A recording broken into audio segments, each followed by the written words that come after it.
우리가 잘 아는 이솝우화의 늑대와 소년이라고 하는 얘기가 있습니다. 여러분 잘 알고 계시라고 생각을 합니다. 늑대가 나타났다 이렇게 소리를 지르면 온 마을 사람들이 뛰어나는 여기에 재미를 들인 어떤 소년이 어느 날 정말로 늑대가 나타났었을 때 아무리 소리를 질러도 아무도 나오질 않아서 그만 변을 당하고 말았다는 이와 같은 얘기입니다. 제가 미국에 유학하고 있었을 때 이와 비슷한 실제적인 사건이 일어난 적이 있었습니다. 어느 풀장에 딸린 야외 식당에서 약 한 30명이나 되는 사람들이 거기 모여서 파티를 하고 있었습니다. 그런 가운데 어떤 사람이 갑자기 크게 소리를 지르면서 파티장을 가로질러서 이 풀장으로 달려가서 그 속으로 뛰어들었습니다. 그리고 조금 후에 이 남자는 그 속에서 아주 자그마한 소녀 아이를 껴안고 물 위로 떠올랐습니다. 구급차가 달려오고 경찰들이 왔었지만은 그러나 불행하게도 이 소녀는 영영 깨어나지를 못하였습니다. 근데 참으로 기가 막히는 사연이 바로 이 사건 속에 있었습니다. 2년 전에 이 아이의 부모는 둘 다 이혼을 하였고요. 그러고 난 다음에 또한 둘 다가 다 재혼을 해버리고 말았습니다. 그러고 난 다음부터 이 아이는 부모의 사랑과 관심을 받지 못하고 언제나 쓸쓸하게 혼자 놀고 지내고 있었습니다. 그러던 어느 날 이 소녀아이가 어쩌까 실수를 하여서 이 풀장에 빠지게 됐는데 그때 어떤 사람들이 보고 달려와서 이 아이를 건져주었고 많은 사람들이 몰려와서 괜찮으냐, 어디 아픈 데가 없느냐, 이러한 관심과 사랑을 자기에게 집중해 보여주는 것이 아니지 않습니까? 바로 이때 이 아이는 내가 이렇게 하면 많은 사람들의 관심을 내가 가질 수 있겠구나 이렇게 생각하게 되었고요. 그러고 난 다음에 2달 동안에 4번이나 이 아이는 풀장에 뛰어들었습니다. 그리고 그때마다 참으로 운 좋게도 어떤 사람의 눈에 띄었기 때문에 이 아이는 건짐을 받을 수가 있었습니다. 근데 바로 사건이 나는 바로 이날에는 보통 때보다 더 많은 사람들이 모여있는 그 가운데 이 아이가 물속으로 뛰어들었었는데 30명이나 되는 모든 사람들이 이 풀장 주위에서 파티를 하고 있었지만 모두가 이 주위에서 정말 시끄럽게 떠들고 놀고 있었기 때문에 그만 한동안에 이 아이가 물속에 뛰어든 이 장면이 아무 사람의 눈에도 띄지를 못하였던 것입니다. 오늘날도 수많은 사람들이 바로 이 소녀 아이와 같은 것을 우리는 보고 있습니다. 사랑에 절망을 하고요, 생활에 절망을 하여서 바로 이 절망하는 모든 사람들, 이 소녀 아이가 뛰어들었던 이 풀장과 같은 것들에 마약이라든지 술이라든지 또는 유황이나 또는 향락 같은 이런 것들에 자기 자신을 내던지고 있는 모습들을 우리는 보고 있는 것입니다.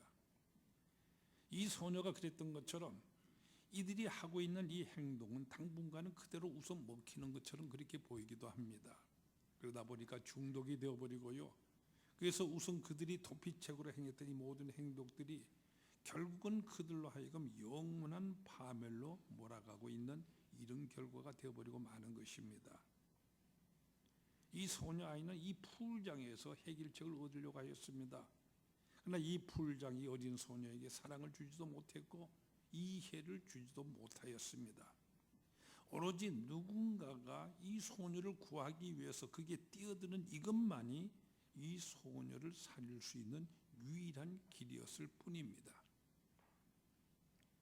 성경이 말씀해 주시는 복음의 핵심적인 진리가 바로 이와 같습니다. 우리 인생을 향한 하나님의 사랑이 너무나도 크시기 때문에, 그래서 내가 몸담고 있는 이 세상, 바로 이 세상 속에서 우리는 참으로 바둥대면서 그러고 살아가고 있지만은 그대로 내버려 둔다고 한다면 패망해 버리고 말 것이기 때문에 우리를 향한 그 크신 동정심으로 인하여서 예수 그리스도께서 우리를 구원하시기 위하여서 친히 이 세상 속으로 뛰어드셨다는 바로 이 얘기인 것입니다. 우리가 복음서를 읽어나가노라면은 거듭거듭 우리가 발견하게 되는 귀한 사실이 바로 이것입니다. 예수님께서 우리를 깊이 사랑하시며 우리를 동성하시는 이와 같은 분이셨다는 것입니다. 우리 주님께서 하신 모든 행동들 다 거기는 이 깊은 동정심이 그 밑바닥에 깊이 깔려 있는 것을 우리는 보게 되는 것입니다. 실제로 우리가 복음서에 나타나는 모든 예수님의 모습들, 여러분 깊은 마음을 한번 살펴보십시오. 5,000명을 먹이시고요, 또 그 후에 다시 4,000명을 먹이시는 이 모든 이적을 베푸신 여기에는 바로 배가 고파서 굶주리고 있는 이 모든 사람들에 대한 동정심, 바로 이것 때문이었다고 성경은 말씀해 주십니다.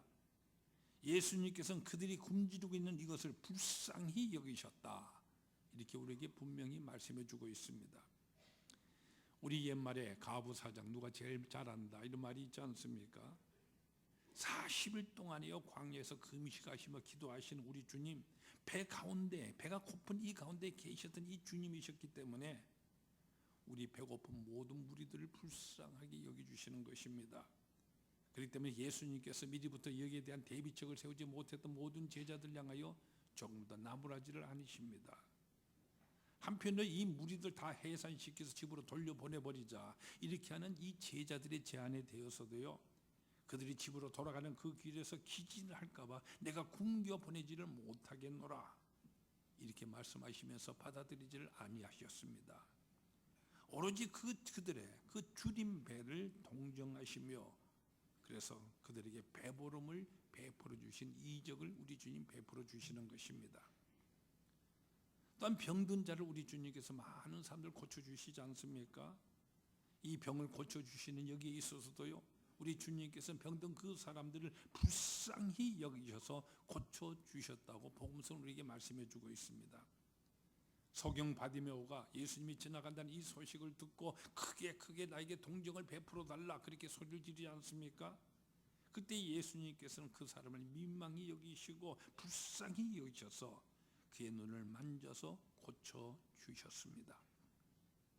또 문둥병자 여러 번이나 고쳐주시지 않습니까? 문둥병 여러분 잘 아시죠? 한센병이라고 불려지는 이 병은 예나 지금이나 모든 사람들에게 버림을 받게 되어지는 이와 같은 병이지 않습니까? 제가 어렸었을 때 참으로 문둥병자 환자들이 많이 구걸하며 다녔습니다. 다른 집에서 문전벽달을 많이 당했는지 교회 안에는 목사 사택이라고 그렇게 해서 많은 문둥이들이 찾아와서 구걸을 하곤 하였습니다. 어떨 때는 배가 고프니까 밥을 좀 달라고 요청을 하게 되면 제 어머님이 상을 차려서 그들에게 먹을 것을 주곤 하였습니다. 그들이 가고 난 다음에 어머니께서요, 그 그릇 설거지를 할 때 내가 끓는 물에 끓여가면서 깨끗이 씻었기 때문에 아무런 이상이 없다고 누누이 제게 말해 주었지만은, 그러나 그 그릇으로 음식을 담아줄 때는 그 후로는 다시도 먹지 아니했던 이와 같은 기억이 제게는 있습니다. 근데 어느 날요, 온몸에 이 문둥병이 들린 사람이, 그것도 음성 환자가 아니라 지금 온몸에 한참 병이 진행되고 있는 이와 같은 사람이 바로 그 오싹하고 흉한 이 몸을 가지고 예수님 앞에 나타나서는 필사적으로 치료해 주실 것을 간구하고 있는 것입니다. 이 문둥병자에 대한 씁쓸한 기록을 가지고 있는 저이기 때문에 바로 성경을 읽을 때 이 장면을 보게 될 때는 여간 죄송한 마음과 함께 참으로 깊은 감동이 되질 않습니다. 예수님께서는 그들을 불쌍히 여기셔서 손을 내밀어 그들을 만지시면서 깨끗함을 받으라 고쳐주시는 것입니다. 그 당시에 문둥병자들은요, 누구든지 간에 못 모르고 자기 곁으로 가까이 오게 될 양이라면은 그들이 손을 내밀어서 손살에 치면서 나는 부정하다고 이렇게 소리를 질러 했어야만 했습니다.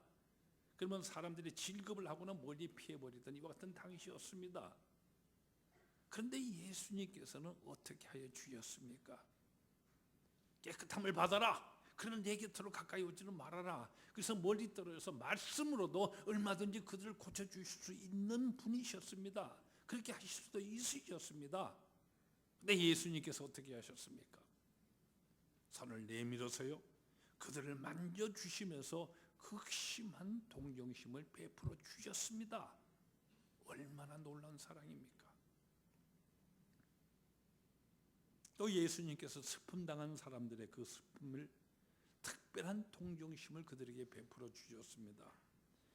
복음서에 보면 예수님께서 죽은 자들을 살려주시는 장면이 3번 나타나고 있는데요, 회당장 야이로의 12살 되어진 이 딸, 그리고 난 다음에 나인성에 있는 과부의 아들을 살려주시고, 그리고 죽었다가 다시 살려주신 바로 우리가 잘 아는 나사로, 이 3가지 경우가 그것입니다. 근데 우리가 복음서에서 분명히 보는 바대로 죽은 자를 달리 살려주신 데는 거기는 분명한 동기가 있습니다. 그것은 죽은 자들, 그들을 위하여서 그들에게 무슨 다시 살아남으로 인해서 무슨 큰 유익이 있어서 그들을 다시 살려주신 이것이 아니었습니다. 그들은 다시 살아난다고 해도 사실 생각해보면서 얼마가 후에 지나가면 다시 죽게 될 이와 같은 사람이지 않습니까? 그들은 이미 이 세상의 삶을 끝내었고 이제 더 좋은 낙원에서 새로운 삶을 시작할 수가 있었습니다. 그런데도 불구하고 예수님께서 그들을 다시 살려주셨습니다. 왜입니까? 그것은 다름이 아니라 바로 남아있는 그 자들, 부모나 형제들, 그들의 슬픔을 동정하셨기 때문이었습니다. 우리가 가끔씩 장례식에 참여해 보면은 거기 슬픔의 장에서 통곡하고 있는 유족들을 우리가 보게 되지 않습니까? 모든 죽음이라는 것이 다 슬픈 것이겠지만은 그런데도 죽음 가운데서도요, 배우자의 죽음이나 그리고 부모보다도 먼저 떠나게 된 이 자식의 죽음, 이것은 그야말로 가장 슬픈 그런 죽음일 것입니다.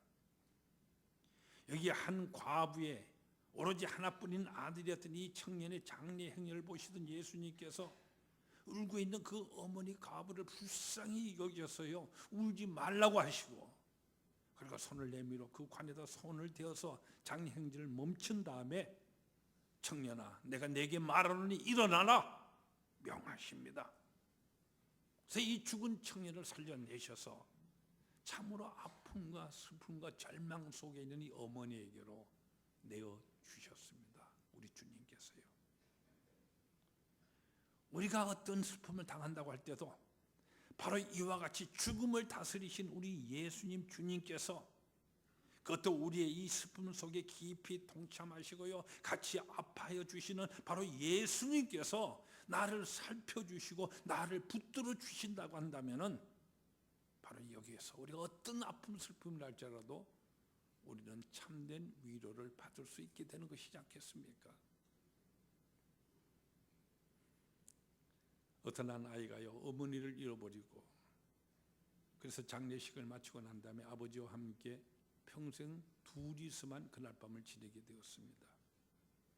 잠자리에 들어가서 불이 꺼진 다음에 이 아이가 조용히 아빠를 향하여 묻습니다. 아빠, 거기 계세요? 아버지가 내가 여기 있다고 대답해 줍니다. 잠시 후에 이 아이가 다시 아빠를 향해 물어봅니다. 아빠, 나를 보고 계세요? 이 아이는 아빠가 계속해서 자기가 눈 떼지 아니하고 늘 지켜보고 있다는 이 사실을 확인하고 나서야 겨우 잠자리에 이 잠에 빠질 수가 있었던 것입니다. 시편 139편 1절에 보면은요, 여호와여, 주께서 나를 살펴보셨으므로 나를 아시나이다. 친히 나를 살펴보심으로 나를 아시나이다, 이렇게 말씀을 하시죠.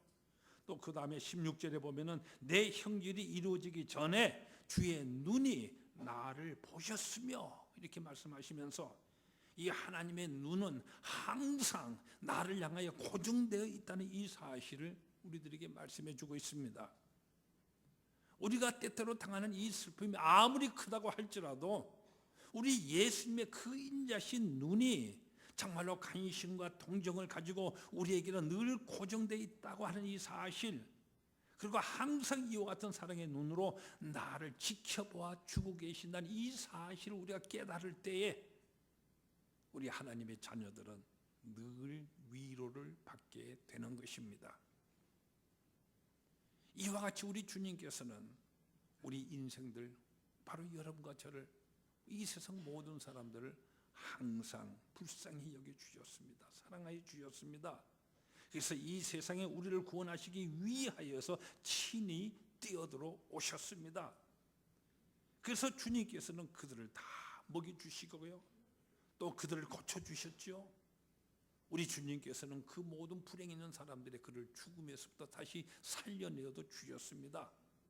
그리고 무엇보다도 예수님께서 바로 우리 인생들을 갖다가 고생하며 유지하는 목자 잃은 양과 같이 늘 보아주셨습니다. 그렇기 때문에 가장 특별하신 동정을 베풀어 주셨다고 성경은 우리에게 말씀해 주고 있습니다. 그 양들을 인도하여서 푸른 풀밭으로 잔잔한 실매는 물가로, 그리고 무엇보다도 궁극적으로 하나님의 나라로 영생으로 우리를 인도하여 주시는 것입니다. 사실 우리를 양에다가 비유하는 이것 결코 칭찬하는 말은 아닙니다. 양을 키워보신 분들은 알 것입니다. 또 양을 키우시는 분들의 그 말이 이해할 것 같으면요, 양은 참으로 어리석고 우둔하다고 합니다. 주위에 어떤 종국에 있어서요, 어떤 공격을 받았을 때 자기를 방어할 수 있는 아무런 방어력도 갖고 있지를 못합니다. 그런데도요, 바로 이들은 자기끼리는 어떻습니까? 그냥 뿔이 부러지라고 머리를 박으면서 잔인하게 싸웁니다. 게다가 근시여서요, 멀리 보지도 못합니다. 그렇기 때문에 쉽게 길을 잃기도 하고요, 무조건 앞서 있는 동물들을 뒤따라가기만 합니다. 또 이 양들 참 더럽고요, 그렇기 때문에 고양이 같은 동물 보세요, 자기 자신을 늘 깨끗이 하는데 이렇게 할 줄도 모릅니다. 털을 깎는 미언양의 경우, 이런 경우는 더 심해서요, 그대로 그냥 내버려 둔다고 한다면 하루 종일 태반 이상을 갖다가 그 가시 덤불에 걸리든지 나무 가지에 걸려서 그래서 우는데 모든 시간을 소비한다고 그럽니다. 그러니 목자 없는 양이라고 한다면 그 형편 빤하지 않습니까? 근데 잃어버린 이 양과 같은 우리 인간, 바로 복음을 받아들이지 못한 인간이 바로 이와 같은 것입니다.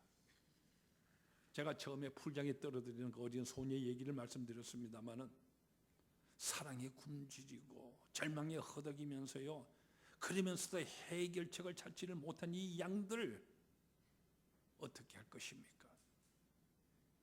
그들은 수영장에 뛰어들고 있는데 그 속에서 아우적거리면서 그렇게 모두 헤매고 있는데 누가 이들에게 관심을 기울여 줄 것입니까? 바로 선한 목자가 우리를 사랑하십니다. 그래서 우리들에게 뛰어들어오시고요, 관심을 보이시고 깊은 동정을 베풀어 주신 것입니다. 예수님의 십자가, 이 십자가라고 하는 것이 결국 무엇입니까? 사랑에 절망하여서 풀장에 뛰어들고 있는 것 같은 바로 우리 인생들, 지금 내가 하고 있는 모든 일들이 죽음의 길이며 이 속에서 아무리 바동거려 본다 할지라도 헤어나지 못할 것인데 이들을 어떻게 할 것입니까? 여러분 가운데요, 아직도 저 십자가의 의미가 피부적으로 여러분에게 혹시 닿지 않는 분이 있다고 한다면은 그리스도의 그 사랑과 그 긍휼과 그 자비와 그 동정심, 불쌍히 여겨주시는 이 주님이 아직도 이해가 되지 않는다고 한다면은요, 이 사순절 기간 동안에 이사야서 53장 말씀을 계속해서 매일같이 읽으면서 그리고 기도하십시오. 우리는 다 양 같아서 그릇 행하여 각기 제 길로 갔거늘 여호와께서는 우리 모두의 죄악을 그에게 담당시키셨도다. 그가 찔림은 우리의 죄악 때문이요, 그가 상함은 우리의 허물 때문이라. 그가 징계를 받음으로 우리가 평화를 누리고 그가 채찍에 맞음으로 우리가 나음을 입었도다. 이 자리는 우리 모두는 다 그리스도인입니다. 예수님을 닮고 예수님처럼 살아가는 자가 바로 우리 그리스도인들인 것입니다. 성경이 우리에게 누누이 강조해 주시는 바가 이것입니다. 예수님처럼 우리도 살아야 한다. 바로 이것입니다. 잃어버린 양을 불쌍히 여기시는 목자께서는 우리를 향하여서요, 우리도 이제 예수님처럼 다른 모든 사람들에게 긍휼을 여기면서 살아가도록 이렇게 원하고 계십니다. 우리 주님 어떻게 하셨습니까? 친히 이 세상에 오셔서요, 배고파 굶주리는 자들, 그들을 동정하여 주셨습니다. 오늘도 이와 같이 배고픔 속에 그래서 동정심을 기다리고 있는 이 손길들, 바로 우리 그리스도인들을 부르고 있지 않습니까?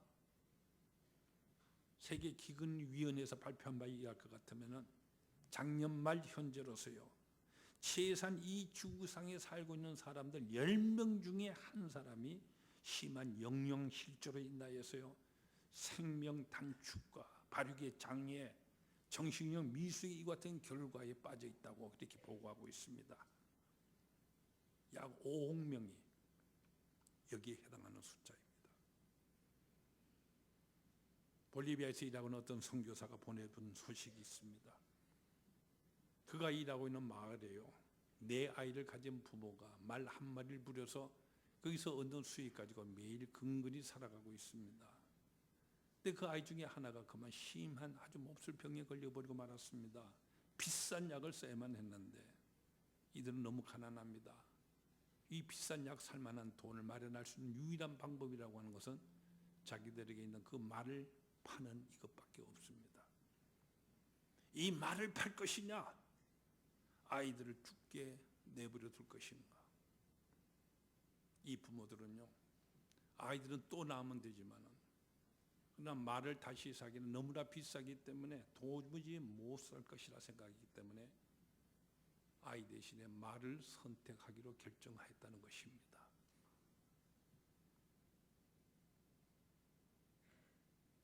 이것이 바로 오늘 우리가 살아가는 이 세상 지구촌 위에 실제로 일어나고 있는 현실입니다.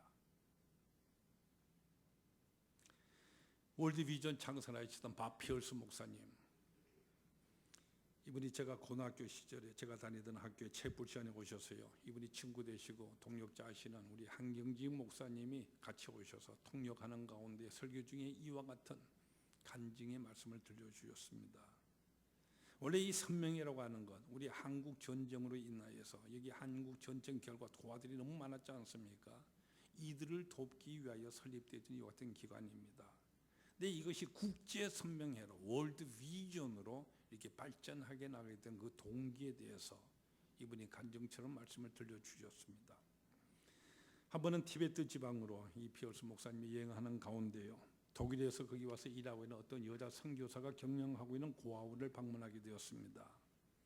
여기는 시설들 돌아보는 가운데 이 고아원 문 밖에 돌계단에 거기에 구부리고 앉아있는 이 고아원에 수용되지 못하는 한 어린 소년 아이를 보게 됩니다. 피얼스 목사님이 왜 이 아이는 이 고아원에 수용되지를 못했느냐 이렇게 묻게 되었죠. 그런데 그 대답이 방과 예산이 없다고는 이와 같은 대답이었습니다. 이 대답에 어안이 벙벙해진 피얼스 목사가, 아니 도대체 이 아이가 먹으면 얼마나 먹는다고 그렇게 이 아이 하나도 수용하지 못합니까? 이렇게 따졌습니다.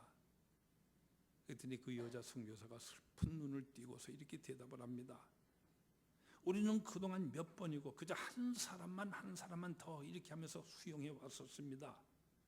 그런데 중에 우리가 가진 예산과 시설을 가지고는 여기 애초에 계획했던 숫자의 4배를 벌써 초과해버리고 말았습니다. 그런데도 아직도 너무나도 많은 아이들이 저 밖에 있습니다.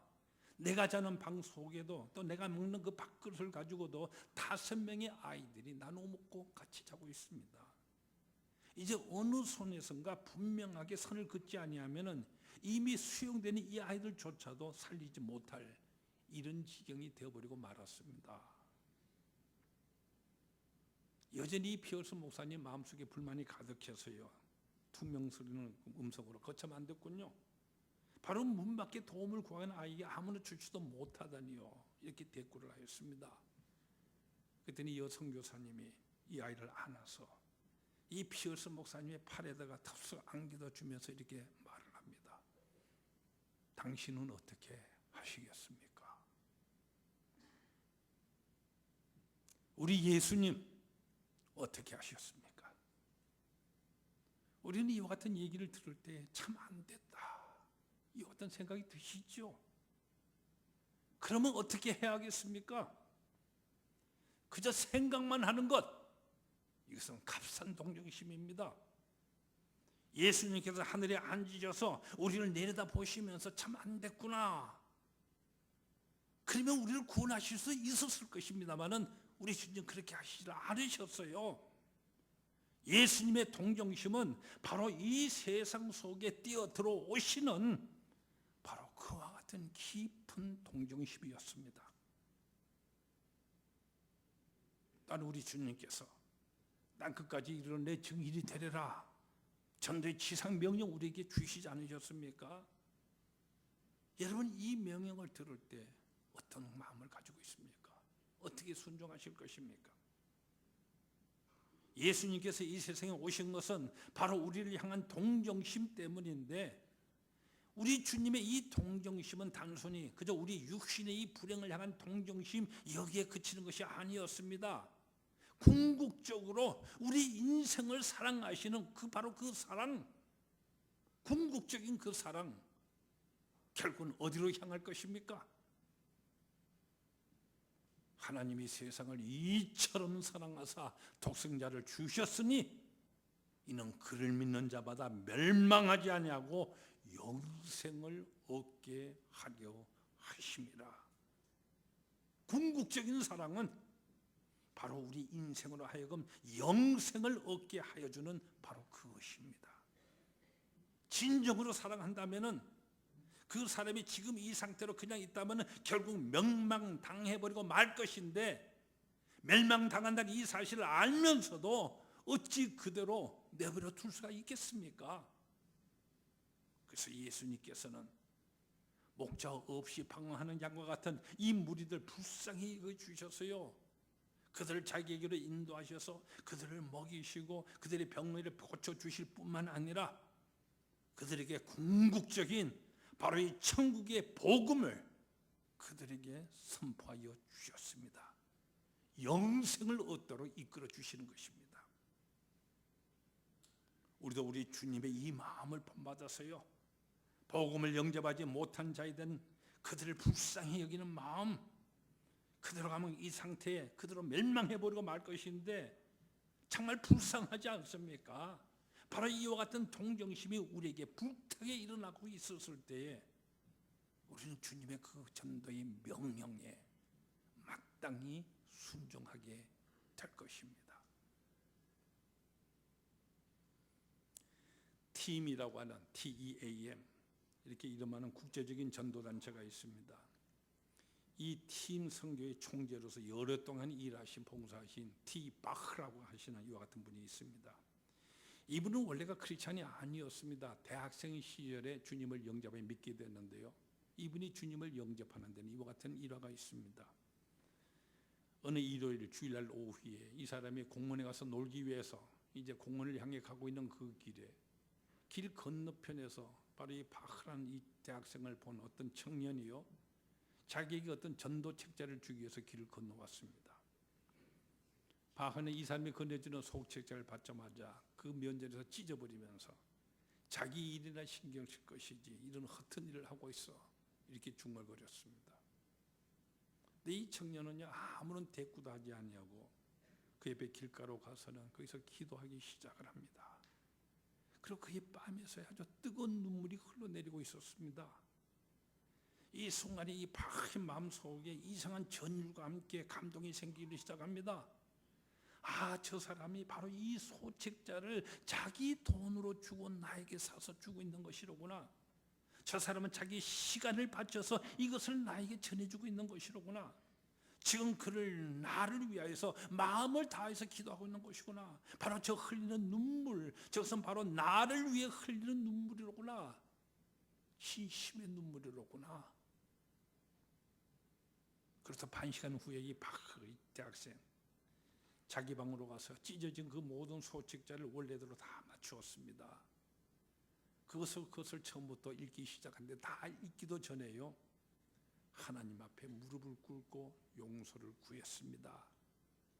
자기를 불쌍히 여겨준 바로 그 청년의 그 깊은 동정심, 그 사랑으로 인하여서 이 바흐 대학생은 그날 밤에 우리 주님을 영접하게 된 것이었습니다. 예수님께서는 긍휼히 여기는 자가 긍휼히 여기심을 받게 된다 말씀하셨습니다. 여러분 한번 생각해 보세요. 하나님의 긍휼이 없이 우리 모두 다가 언젠가는 하나님의 심판대 앞에 서게 될 텐데, 하나님이 우리를 불쌍히 여기시는 긍휼히 여기심 없이 누가 이 하나님의 심판대 앞에 감히 서 견뎌낼 수가 있겠습니까? 그런데 우리가 그 자리에서 어떻게 하나님의 긍휼히 여기심을 우리가 받을 수가 있는 것이겠습니까? 긍휼히 여기는 자가 복이 있나니 저희가 긍휼히 여기심을 받을 것이며, 오늘 같이 계신 본문의 말씀 여러분 마음속에 깊이 새겨두시기를 바랍니다. 서로 친절하게 하며 불쌍히 여기며 서로 용서하기를 하나님이 그리스도 안에서 너희를 용서하신 것 같이 하라, 이렇게 말씀하셨습니다. 우리가 예수님의 그 사랑을 실천하고 바로 그 동정심, 바로 긍휼의 여기심을 우리가 실천함으로써 하나님이 우리를 향한 이 긍휼의 여기심을 우리는 받게 되는 것입니다. 우리가 이 동정심을 가지기 위해서는 무엇보다도 우리가 얼마나 큰 하나님의 긍휼히 여겨주신 그 사랑을 내가 입고 있는지 이것을 깨달을 때 이것이 가능한 것입니다. 바로 여기에서 우리 그리스도인들은 이 세상 사람들과는 구별되기 시작하는 것입니다. 그리스도께서 우리를 용서해 주신 그 큰 은혜를 깨달을 때 우리가 어찌 우리 주님의 그 동정심을 우리 마음속에 품지 아니할 수가 있겠습니까? 이 세상 사람들 이것을 모르기 때문에 이제 이기적이고 욕심부리고 자기 배만을 위해서 살아가고 있습니다. 그러나 우리 그리스도인들은 하나님의 사랑을 알기에 사랑을 받았기 때문에 그래서 우리는 사랑하며 도우면서 이웃을 사랑하는 것입니다. 그리고 그들의 영혼을 사랑하기 때문에 멸망당하는 대로 그들을 내버려 둘 수가 없습니다. 그들을 긍휼히 여기기 때문에 영생의 이 복음을 어떻게 해서든지 그들에게 전하며 구원의 방주 속으로 들어오기를 강권하는 것입니다. 그러므로 사랑을 받는 자녀같이 너희는 하나님을 본받는 자가 되고 그리스도께서 너희를 사랑하신 것 같이 너희도 사랑 가운데서 행하라. 오늘 보면 우리에게 분명하게 말씀해 주십니다. 오늘 사순절 세 번째 주일 예배를 드리고 있습니다. 이 사순절 기간 동안에 여러분 더욱더 주님을 깊이 묵상하시면서 생각할 수 있기를 바랍니다. 나를 위하여 이 땅에 오신 주님, 나를 위해서 십자가를 지시고 나를 위해 대신 죽으심으로써 우리에게 영생을 얻게 해주신 이 사랑의 주님이십니다. 우리는 모든 이 같은 주님을 믿는 그리스도인들입니다. 어떤 자가 그리스도인입니까? 예수님을 믿고 예수님을 따라가며 예수님처럼 살아가는 사람, 이 사람이 바로 그리스도인인 것입니다. 예수님처럼 사십시다. 예수님의 그 동정심을 배우면서 더욱더 실천하는 우리 모두가 되십시다. 서로 친절하게 하며 불쌍히 여기며 서로 용서하기를 하나님이 그리스도 안에서 너희를 용서하신 같이 하라. 그러므로 사랑을 받는 자녀같이 너희는 하나님을 본받는 자가 되고 그리스도께서 너희를 사랑하신 것 같이 너희도 사랑 가운데서 행하라. 우리 기도하십시다. 이 시간 여러분의 조용한 마음으로 하나님께서 이미 내게 베풀으시는 그 사랑과 동정심, 그 긍휼의 여기심을 깊이 생각하십시오. 너희를 사랑하신 것 같이 하나님을 본받는 자가 되라. 너희도 사랑 가운데서 행하라. 지금 이 말씀이 여러분에게 어떻게 들려지십니까? 조용히 여러분 스스로 돌이켜보며 결단하시는 기도 이 시간 여러분의 조용한 가운데 드릴 수 있기를 바랍니다.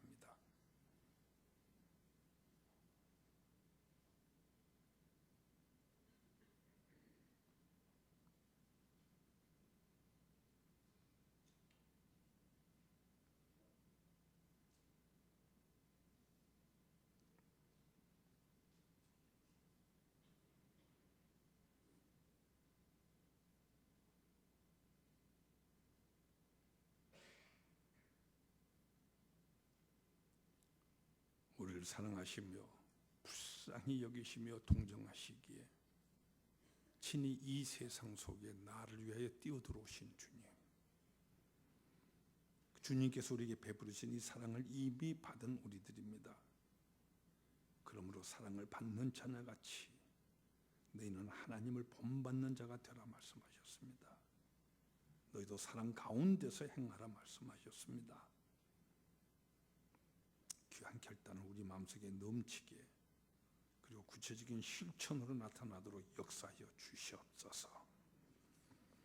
예수님 이름으로 기도드리옵나이다. 아멘.